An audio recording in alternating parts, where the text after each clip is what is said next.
Hello, and welcome back to the Safe, Seen, and Stretched book study. I'm author Julie Hasson, and this week we're focusing on Chapter 11, Lessons on Generativity. Generativity is the desire to impact the well-being of future generations. As teachers, we do that all the time. But when one of our students grows up to become a teacher, that impact is magnified, it's multiplied, because our impact indirectly impacts the students of that teacher. So often people choose to become teachers because they want to recapture the way they felt in a favorite teacher's classroom. They want to make the same kind of impact on young people that their teachers made on them. And because of that, when they have their own classrooms, we'll see them model some of the practices of their most impactful teachers. It's a beautiful thing, but we have to handle it with care and be very intentional about the way we talk about our profession. So let's talk about generativity.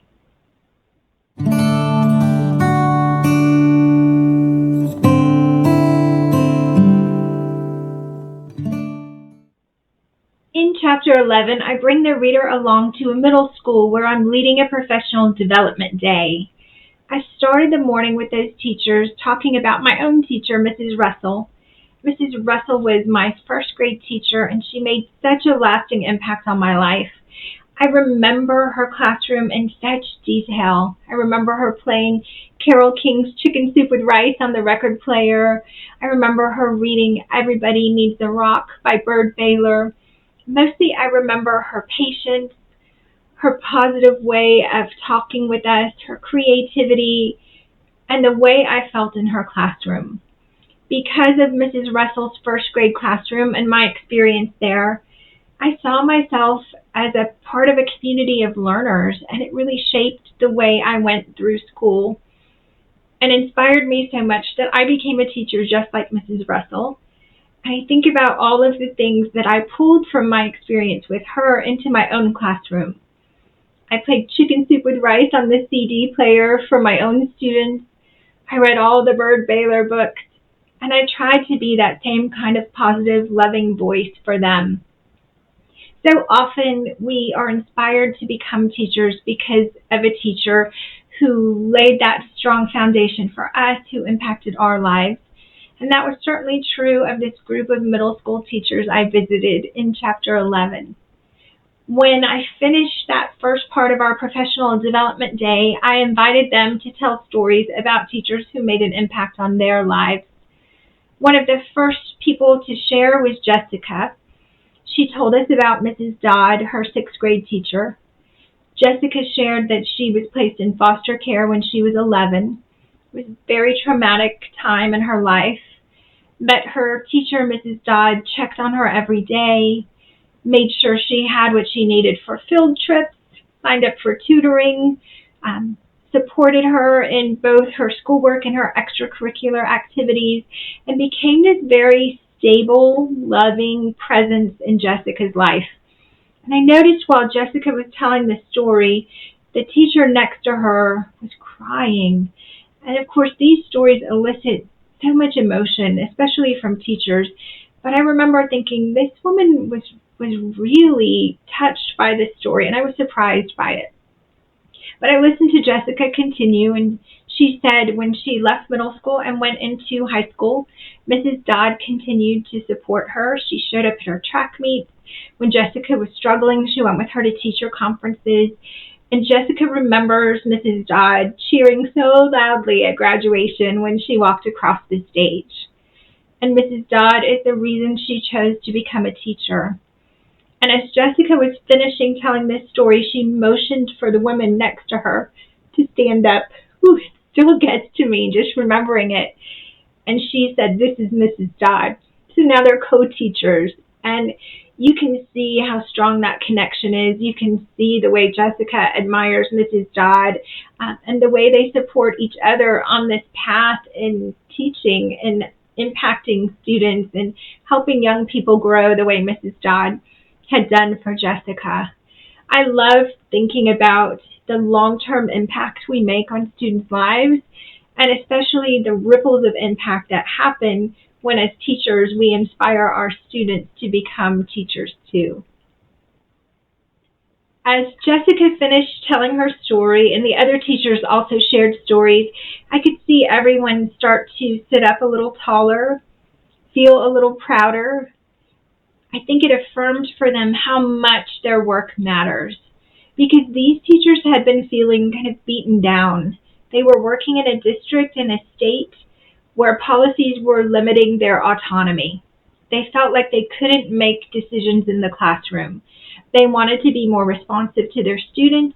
They wanted to be more creative in their lessons, but they were kind of locked into this prescribed curriculum.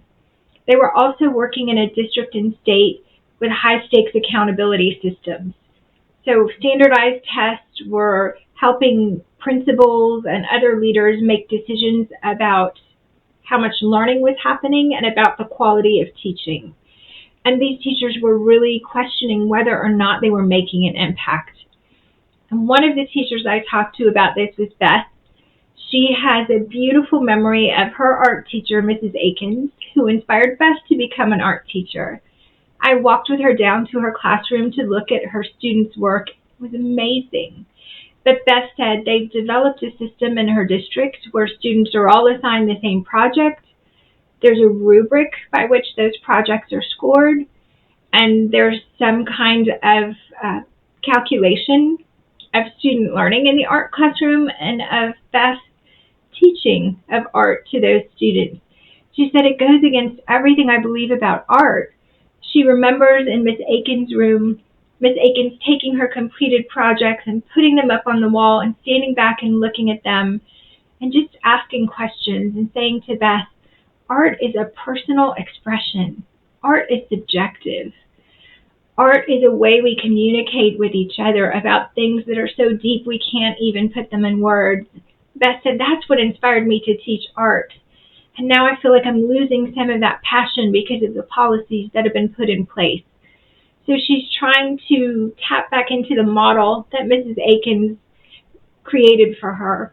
She's thinking about ways she can talk to her students that maybe counteract this narrative that there's good art, that we can score it on a rubric, but it's really difficult. And as I walked through that school and talked to some of the other teachers, I thought about how much policies sometimes limit our impact because they limit the way we can respond to students in our classroom.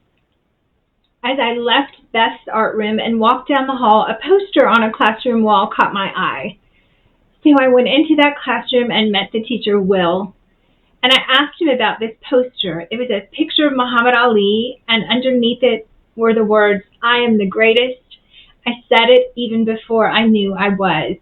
Now, my friend Laura has this same poster, so I had to find out about who Will is, who he teaches, and what inspired him. Well, the one who inspired him, he said, was Mr. Porter, his high school teacher.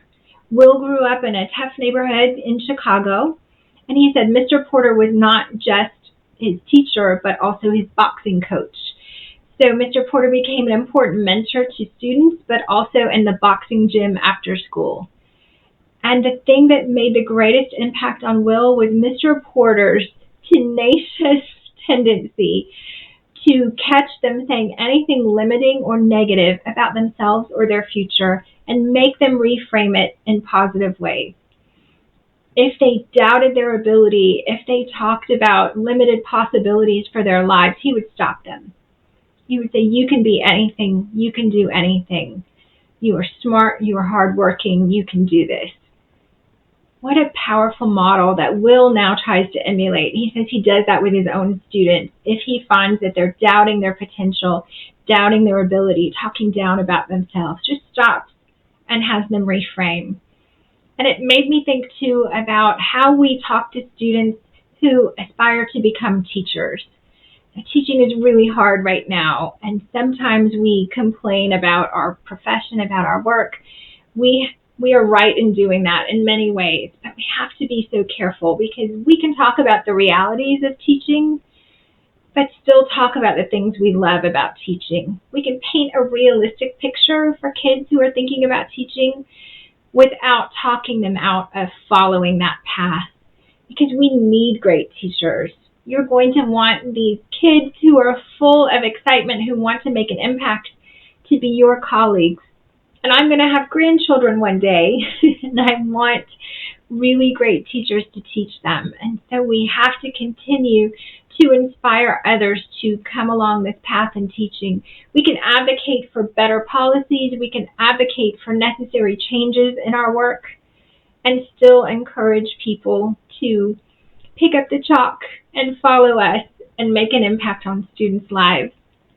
Stick around, because coming up for Chapter 11, we've got reflection questions and this week's challenge.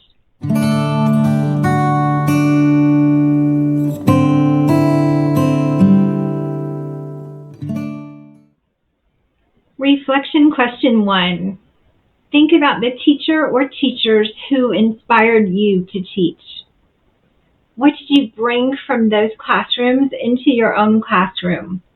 How did they become models for you? Pause the video if you need to. Take some time to think. Take some notes. Coming up, reflection question 2. Reflection question 2. Think about your own students who may choose a path into teaching.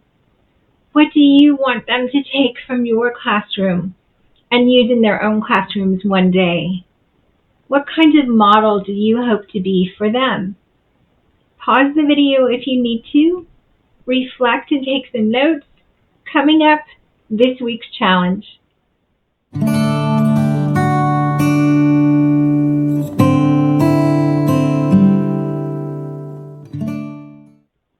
This week's challenge. Teaching has always been difficult, but it's been especially difficult lately. This week, think about how you talk about your profession. What do students hear from you? What do they see? What kind of inferences do they make about your work? This week, be really intentional about how you talk about your work to students. Try to identify those students who may be considering the same path. How can you be real with them, but also continue to encourage them? Thank you for reading Safe, Seen, and Stretched. Thank you for watching these book study videos. We'll see you next week for the last chapter, Chapter 12. Don't miss any of our upcoming content. Subscribe to this YouTube channel. And we'd love it if you'd head over to Amazon and leave a review of Safe, Seen, and Stretched in the Classroom. It will help other readers find the book.